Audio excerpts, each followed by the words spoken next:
Hello, here we are again. I am Facundo Avila. I am making a review of a movie.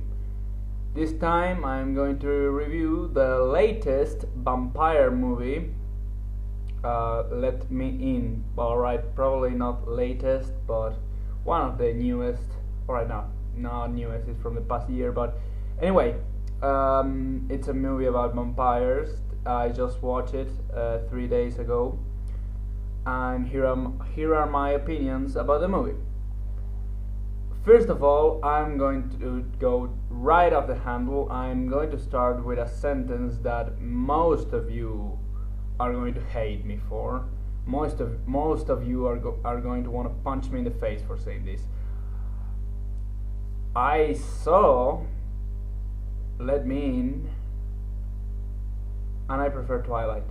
Yes, I said that. I prefer Twilight over Let Me In. And that can show you how bad.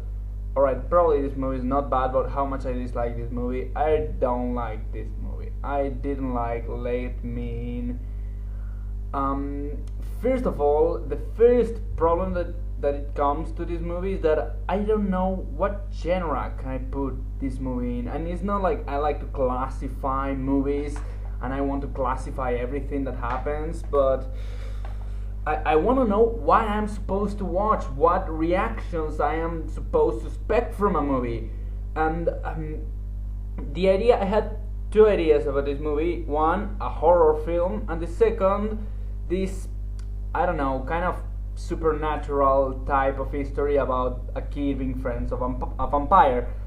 And I can classify this in any of both. No, I'm wrong. This movie as both fails. As a horror movie, it fails in gigantic levels. I could feel no fear from this movie. I had no shock, no surprise, no gasp moment. I think horror has to support a lot on shock. Or, I mean, it's not like every single scene they have to throw something scary at you, but I mean, some kind of suspense. This movie has none. This movie had no surprises for me. I could practically predict everything in this movie. I mean, it was not unpredictable at all. I gotta tell you, I watched this movie in my bed just before I went to bed.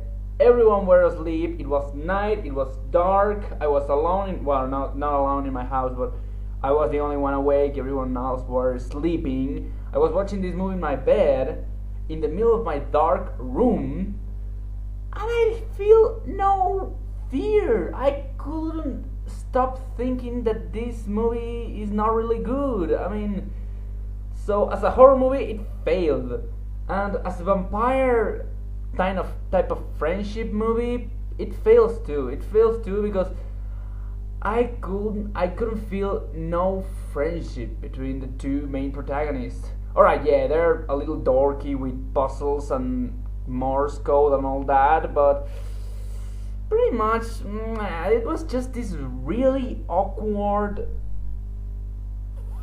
I can't call it friendship. It was this really awkward two guys who, we are the social inadaptates, let's be together kind of thing. I don't think that works. That's not interesting to see. Alright, I seen other reviews about this movie. One guy stated that this was not really a friendship. This was the girl the whole time manipulating the kid. Yeah, I realized about that. I realized that the girl is a villain the whole time. She's a monster, etc., etc. I realized that by myself. I realized that halfway through the movie. No, not even halfway through the movie. At the beginning of the movie, I could tell this girl is a huge monster. And I mean with all the letters, a huge monster. This manipulative bitch. They think Bella is bad. Just watch out this girl. She manipulates this old guy that you can clearly see she was manipulating this old guy his whole life. And at the moment the guy became useless, she just disregarded him. He just let him go. He practically killed him. even with the consentment of the old guy. I don't care. She killed him, and at the moment he became useless to feed her, that was disappointing. Also, it comes the point. I mean, the other thing that bothered me is that the kid is going to have the same fate that the old guy. Yeah, you can see at the end. I mean, they end with these. They two run away together, all so sweet. No, bullshit. The kid is gonna have the exact same ending as the old guy. We can see that the old guy started as that kid when they show us that old picture of that old kid and the girl as a lot of years before. You can see it's repetitive. This girl keeps collecting guys to feed her or keep her or whatever. So it's a horrible ending. It's a depressive ending. It's not sweet, and it's not horror or suspense because it's just bad. It's just despicable. It's nasty. It's like watching someone going on a drug over and over again, except that it doesn't have all the seriousness of the real life. No, here we have vampires. What the fuck? When you're dealing with two kids, with a kid being friend of a vampire, you have to deal with a lot more interesting stuff than this. I mean, this is just annoying. The other thing is the kid is a horrible kid. It's a creepy kid, and you can't argue about that. This kid is mentally scarred, is traumatized, is this sociopath practically. This horrible creature. I think I despise more the kid than the vampire girl because, I mean, the vampire girl was just doing what her nature is, being a horrible monster. The kid, there was a scene with the creepy mask and the knife, and he's stabbing a tree. What the fuck? And they were supposed to present him as the innocent, pure-hearted protagonist. Oh, that poor kid is bullied. Bullshit, that is a creepy freak. Lock him down in a cell. And another thing, the bullies.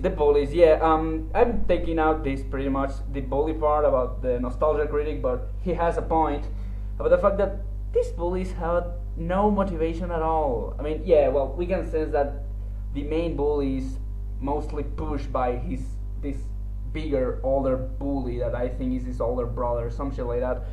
But why he's so obsessed with this kid? I mean, it's not like he really knows how traumatized the kid is, but I mean, I know how bullies act. I'm being bullied, and they're not like focused on this one single victim. No, they just go around spreading misery and being overall jerks, but it's not like they select that particular target. What the he's like almost like they were in love, and the kid was just plain idiot when it came with this bully guy. I mean, not really idiot. Especially at the last scene when these bad guys want to ambush him at the pool, what does the kid do? He runs by himself, of course. He doesn't follow the other kids. Well, he could have some sort of human shield or lost in the crowd. And no, he just run by himself. And what does he run to? To his locker, of course. He goes looking for that crappy knife. What the fuck, kid? You have the door right in front of you to escape, and you will go for loot the knife that you didn't even that he doesn't even use. In fact, it ends up becoming the knife, the weapon for the bullies. What the fuck? And the other thing is, and about that particular scene is the fact that he's about to get killed, drowned, whatever, and then the vampire girl comes to save him. And whether of two, or she just came in the right moment so she could manipulate the kid, which will actually be smart, but it will go on with the creepy, nasty, ridiculously stupid, non-fitting misery of which I already complained. I mean, because if they're gonna present us this history of this relationship between the kid and the vampire, I mean, you can't go from this direction. You have to make it fit, it does not fit. But and the other thing is that the other option is that she just came in the right moment. Will we just lazy writing?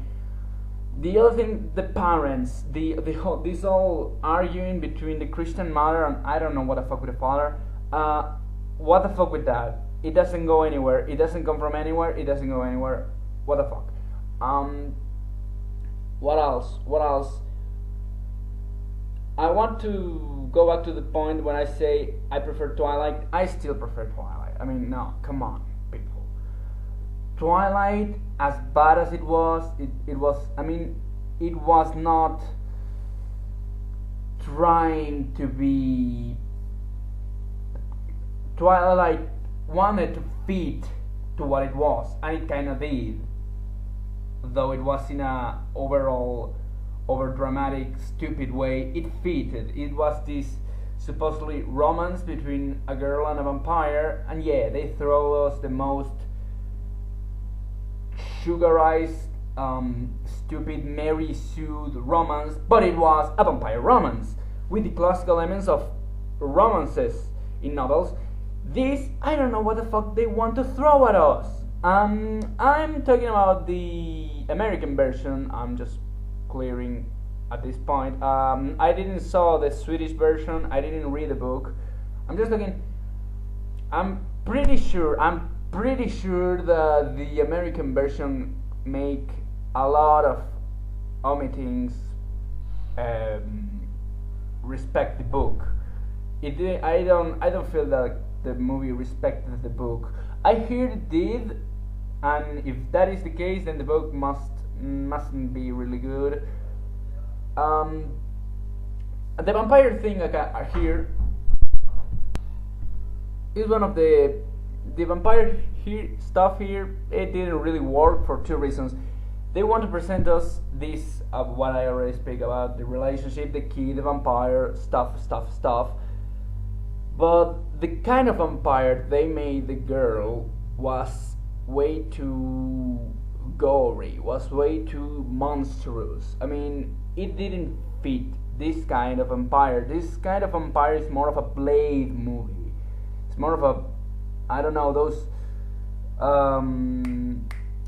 those classical horror fest movies, those classical big guys with big bad guns fighting the big ugly monsters. That is the kind of vampire we have here, and it's not the kind of vampire we should have here. No, I mean, we should have a more sober vampire, a more, I don't know how to say it, more decaffeinated vampire, more I don't know how to describe it, more kind of an intellectual vampire, more like Dracula, I guess.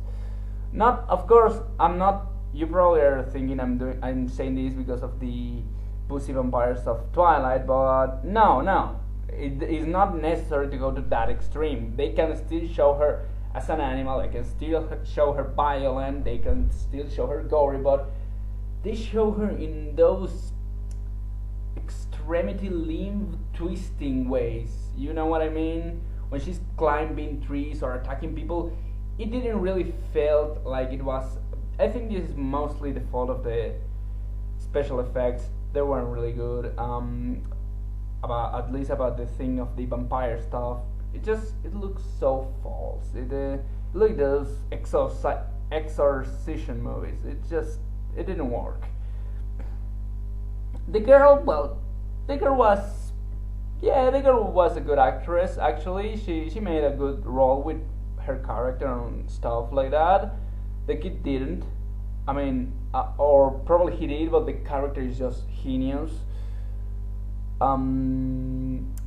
Besides that, I don't know. I don't have much more to talk about this movie because those are the major problems with this. So yeah, those are my opinions on Let Me In. If you disagree with me, and you probably do, because a lot of people like this movie and a lot of people hate Twilight, If you disagree with me, I wanted to share your opinion, please, pretty please. I want you to tell me you're wrong. I want you to tell me in the comments, at least just for the sake of having comments or having a discussion. I want you to give your opinion in the comments, whether on DeviantArt or in YouTube. And I'm planning to continue this review. I'm going to do another review right now about The King's Speech. I also watched that movie. I'm gonna tell that now. So well, in the next video. Alright,